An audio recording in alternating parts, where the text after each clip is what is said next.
आप देख रहे हैं breaking barriers. I am your host Alia. Sunday है और छुट्टी वाले दिन सभी ज़रा लाइटर मोड में होते हैं। मेरे पास इस वक्त 3-4 ख़बरें हैं जो मैं आपके सामने रख देती हूँ। इन 3-4 ख़बरों पे बात कर लेते हैं। इससे पहले एक बड़ा ही गंभीर किस्म का प्रोग्राम मैं आपके लिए कर चुकी हूँ। अच्छा जी, सबसे पहले तो मैं आपको ये बताऊँ कि एक तरफ हम देख रहे हैं कि प्राइम मिनिस्टर चाइना जाने की तैयारी कर रहे हैं, दूसरी तरफ हम देख रहे हैं कि जो NSA हैं मोदी यूसुफ साहब वो अफ़गानिस्तान चले गए। और फिर ये खबर आ रही है कि जो इन सब से भी एक बड़ी अथॉरिटी है पाकिस्तान में। वैसे तो प्राइम मिनिस्टर जो हैं, जो सिविल अथॉरिटी होती है वो सबसे बड़ी होती है, लेकिन हमारे यहाँ वो इनसे भी बड़ी एक अथॉरिटी समझी जाती है, वो अमेरिका जा रहे हैं। तो अब शाह महमूद कुरैशी साहब ने क्या कसूर किया है? मतलब वो फॉरेन मिनिस्टर हैं, उनको भाग भाग के दूसरी जगहों पर जाना चाहिए, वो पाकिस्तान में बैठे रहेंगे? उनको आपने बेचारे को पाकिस्तान में बंद कर दिया है, वो क्या करेंगे? मतलब सब विजिट्स जो हैं अगर ये सब लोग कर लेंगे तो फॉरेन मिनिस्टर का क्या काम है, वो क्या करेंगे? इसीलिए मेरा ख्याल है कि वो ये सोच रहे हैं बैठ के, कोशिशें इसीलिए वो ये कर रहे हैं कि ठीक है, अगर मुझे दौरों पे नहीं भेजना या एज ए फॉरेन मिनिस्टर जो है मेरे बजाय ये सब लोग जो हैं वो भागे चले जा रहे हैं, तो फिर मैं प्राइम मिनिस्टर बन जाता हूँ, PM बनने की कोशिश कर लेता हूँ। अच्छा, अब बात यह है कि जो हमने बात की मोदी यूसुफ साहब की, जो कि गए हैं अफ़गानिस्तान। वहाँ पर उन्होंने अफ़गानिस्तान के जो डिप्टी प्राइम मिनिस्टर हैं उनसे बातचीत की, और इस दौरान वहाँ के जो डिप्टी प्राइम मिनिस्टर हैं उन्होंने पाकिस्तान के इन्वेस्टर्स और जो ट्रेडर्स थे इन सब से ये कहा कि वहाँ पर जो एनर्जी और इसके अलावा एग्रीकल्चर, ट्रेड, इसमें इन्वेस्ट करें। तो उनसे क्या, उनमें से किसी ने ये सवाल नहीं किया या किसी ने ये नहीं कहा कि जनाब पाकिस्तान के ट्रेडर्स जो कि ट्रेड करते हैं वहाँ से अफ़गानिस्तान से, पहले उनसे जो भत्ते की उनको धमकियाँ दी जाती हैं उन धमकियों को तो प्लीज़ आप बंद करवा दें। मतलब मैं एक रिपोर्ट पढ़ रही थी और मैं देख रही थी, उसके मुतालिक बड़े ऐसे वाक़यात हैं कि जिसमें जो पाकिस्तान से ताजिर अफ़गानिस्तान के ज़रिए तिजारत करते हैं एक बड़ी मतलब अच्छी अमाउंट की, और बहुत बड़े बड़े ट्रेडर्स हैं, उनको अफ़गानिस्तान से तहरीके तालिबान, कलदम तहरीके तालिबान जो है वहाँ से धमकियाँ भी आती रहती हैं और भत्ते भी मांगे जाते हैं। पूरी एक रिपोर्ट जो है इसके ऊपर शाया हुई है, और एक साहब जिनकी कहानी भी इसमें शामिल थी कि वो भी ट्रेडर थे और उनको कई मरतबा इस तरह की धमकी आई, फिर उनको ये कहा गया कि वो पता नहीं 1 करोड़ या 2 करोड़ जो है वो उनको भत्ता भिजवा दें। तो उसके ऊपर बात फिर उन्होंने नेगोशिएट किया, और फिर उसके बाद बात कम पे पहुंची, कुछ लाख पर। और फिर जब उनसे पूछा गया कि आपने क्यों किया, आपने बताया क्यों नहीं, उन्होंने कहा अगर मैं ये बता देता किसी को, पुलिस को इन्वॉल्व कर लेता, तो फिर मेरे ख़ानदान पर हमले शुरू हो जाते। और ये जो भत्ता लेने की कहानी है, यानी वहाँ से TTP कलदम तहरीक तालिबान पाकिस्तान जो है वो पाकिस्तान में जो तिजारत करते हैं अफ़गानिस्तान से लोग, उनसे इस तरह की उनको धमकियाँ आती रहती हैं और भत्ते वसूल किए जाते रहते हैं। तो मतलब कहने का मेरा ये था कि वहाँ पे जो डिप्टी प्राइम मिनिस्टर ये कह रहे थे, उनसे कहना था कि पहले भाई ये ज़रा ये तो बंद करवाएं जो धमकियाँ आ रही हैं। मतलब वो कुछ नहीं कर सकते हमारे लिए। अच्छा चलें, ये तो अलग बात। ये भी कहा गया वहाँ पर कि जनाब NSA साहब आप जानते ही हैं, मतलब वो तो एक बड़े ज़बरदस्त जहाँ दीदा इंसान है और अफ़गानिस्तान के मामले में तो बड़ी उनकी स्ट्रगल है, एफ़र्ट्स हैं। तो कि जी ये जो बाड़ लगाई गई है, जो तालिबान की तरफ से बाड़ उखाड़ी गई है, यानी ये कि पाकिस्तान की तरफ से जो फेंस लगाई गई वो तालिबान उखाड़ रहे थे। तो उन्होंने कहा कि वो वहाँ की हुकूमत इसमें शामिल नहीं है, उन्होंने उनसे नहीं पूछा था। और बिल्कुल जो तालिबान की हुकूमत है वो तो बिल्कुल ऐसा नहीं चाहते थे, और उनकी आशीर्वाद इसमें शामिल नहीं थी, वो तो उन्होंने खुद से ये काम किया है। यानी इसका मतलब ये हुआ कि उनकी हुकूमत ने जब देखा कि वहाँ के जो तालिबान हैं यानी कलदम, उन्होंने जब ये चीज़ें करनी शुरू की, जो दहशतगर्द हैं, उन्होंने पाकिस्तान की तरफ धमकियाँ देनी शुरू की और वहाँ की बाढ़ जो है वो उखाड़नी शुरू की, तो उन्होंने कहा नहीं, हमसे तो उन्होंने पूछा ही नहीं। ओहो, हमसे चलें ठीक है करने दो। उन्होंने कौन सा हमसे पूछा? हमसे पूछेंगे तो फिर हम नहीं करने देंगे, फिर हम इनको ये फेंस नहीं उतारने देंगे। ये कहना चाह रहे हैं आप? ये मतलब है आपका कि उन्होंने पूछा ही नहीं तो उन्होंने फिर उनको पकड़े ही नहीं, वो देखते रहे बैठकर। मैं अब इसके ऊपर जो है वो और ज़्यादा नहीं बोलना चाहती। ज़रा चलते हैं हम प्राइम मिनिस्टर के विज़िट की तरफ। प्राइम मिनिस्टर जनाब चाइना जा रहे हैं, और उससे पहले ही उन्होंने एक इंटरव्यू दिया है, और वो एक चाइना के दौरे पर ही इंटरव्यू दिया गया है, और उसमें ये बताया गया है कि वो अपने डेलीगेशन के साथ चाइना रवाना हो रहे हैं। और इस पर उन्होंने ये भी कहा कि चीन और पाकिस्तान की दोस्ती जो है वो तो अटूट अंग की तरह है, यानी ये कि चाइना और पाकिस्तान एक दूसरे के बहुत करीब आ गए हैं।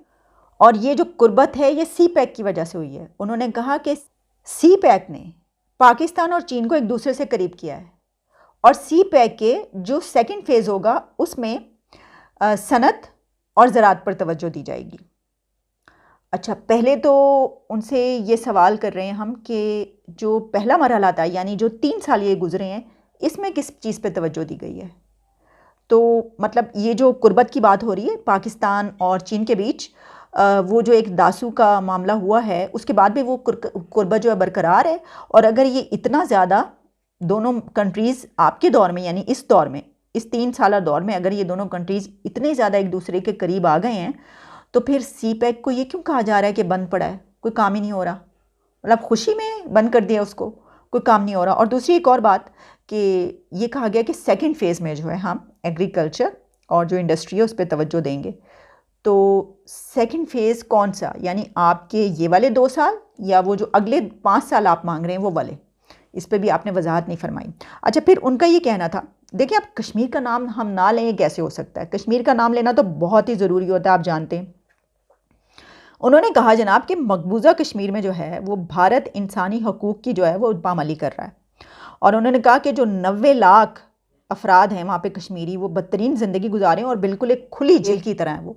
एक तो मुझे समझ में नहीं आती कि जो जेल है इसलिए जाता है कि वो बंद हो, उसमें बंद हो जाए। इसके ऊपर उन्होंने कहा कि मगरिब जो है वेस्ट, उसने कश्मीर के ऊपर एक ख़ास तरह की खामोशी इख्तियार की हुई है, और ये जो है ये खामोशी किसी मकसद के तहत है, और कश्मीर पर जो है ये जानबूझ के खामोशी इख्तियार की गई है। लेकिन वज़ीर आज़म साहब, ये तो बताइए कि यहाँ पर जो पिन ड्रॉप साइलेंस है इसके ऊपर, मतलब वो एक वक्त था कि जब एवरी फ्राइडे कुछ मिनट्स के लिए हमने सॉलिडारिटी में खड़े होना था। चंद हफ्ते चला होगा वो, उसके बाद से लेकर अब तक आपने क्या किया कश्मीर के लिए? पिन ड्रॉप साइलेंस तो यहाँ पर भी है।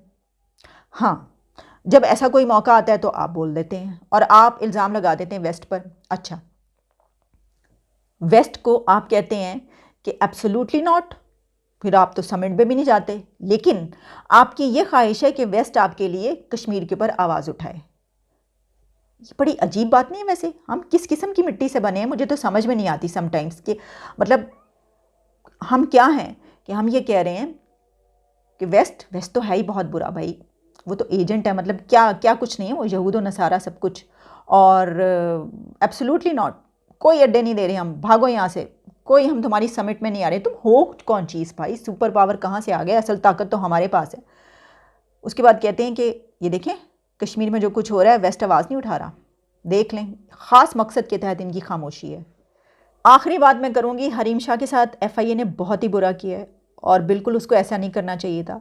मतलब मैं तो समझती हूँ कि बड़े से बड़े मुजरिम जो हो उसके साथ भी FIA ने कभी ऐसा नहीं किया होगा जो हरीम शाह के साथ कर डाला है। अब देखिए हरीम शाह ने जो है ना वो एक वीडियो डाली इंस्टाग्राम पे, उसके बाद हर जगह पर हमें नज़र आ रही थी, ख़बर जो है वो चल रही थी कि देखिए उनके साथ क्या हुआ। उन्होंने ये बताया है कि जिस वक्त उनको FIA का फ़ोन आया कि उनके जो अकाउंट्स हैं वो फ्रीज़ कर दिए गए हैं FIA की तरफ से, ये फ्रीज़ किए जा रहे हैं, मुंजमद किए जा रहे हैं, तो उन्होंने कहा कि इतनी महंगाई है, इतनी शॉपिंग करनी है अभी, तो उस वक्त वो क्या कर रही थी भला, वो उस वक्त सर्जरी करवा रही थी अपने होंठों की। उन्होंने कहा कि मुझे शौक़ था, मैंने सोचा चलो लिप्स की जो है वो सर्जरी करवा लूँ। तो उस दौरान ही उनको फ़ोन आया और उनको ये पता चला, तो वो उठ के भागी। वो उन्होंने सर्जरी वो भूल ही गई। तो उन्होंने कहा कि उसके बाद वो आधी क्योंकि सही हुई और आधी रह गई और उसके बाद हुई ही नहीं। तो तब से लेकर अब तक उनके जो होंठ हैं उनकी ये सिचुएशन बन गई है। मैं आपको दिखाई देती हूँ उनकी तस्वीर कि उन्होंने जो वीडियो डाली उसकी तस्वीर कैसी उनकी शक्ल बन चुकी है। मतलब हम इस चीज़ को कंडेम करते हैं और FIA वालों से कहते हैं कि आप फ़ोन करने से पहले उनको मैसेज करते, उनसे पूछते, मैसेज का जवाब जब तक आपको ना आता तब तक देखें। वो अलग बात है कि वो शेख रशीद साहब को फ़ोन करती हैं तो फ़ौरन उठा लेते हैं, वो किसी भी और वो किसी मीटिंग में होते हैं उस वक्त। जो हरीम शाह हैं वो एक प्रोग्राम में होती हैं, TV प्रोग्राम में, सब के सामने उन्होंने, पूरी दुनिया के सामने उन्होंने कहा अच्छा शेख रशीद, उन्होंने कहा, होस्ट ने कहा आप ज़रा उनको फ़ोन करें, वो उठाएंगे? उन्होंने कहा हाँ उठाएंगे, चलें करके देख लेते हैं। उन्होंने फ़ोन किया, शेख साहब ने जो है पहली दूसरी बेल पर उठाया और शेख साहब उस वक्त एक बड़ी अहम मीटिंग में थे। उन्होंने ख़ुद कहा, उन्होंने कहा मैं एक मीटिंग में हूँ, आप बाद में कॉल करें।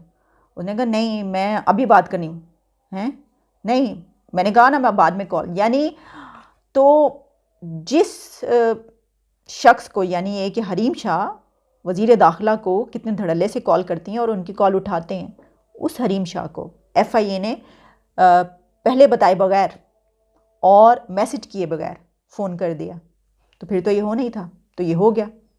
तो ये सिचुएशन वैसे मुझे समझ में नहीं आई कि वो जो पैसे वो लेकर गई थी वो किसके थे और किस कहानी के पीछे क्या कहानी है, वो पैसे किसके थे, किस तरह छुपाने की कोशिश की गई, और वो जो एक और साहब आए थे कि वो मेरे पैसे हैं, वो कौन थे, और वो जो पैसे रखे गए थे असल में वो किसके पैसे थे। ये सब मामला क्या हुआ, कहीं चला गया दूर, कहीं दब गया, दबा गया ये मामला, हुआ क्या। लेकिन कुछ दिन के बाद सामने आ जाएगा, हर चीज़ कुछ अरसे के बाद सामने आ जाती है। वक्त का इंतज़ार करते हैं।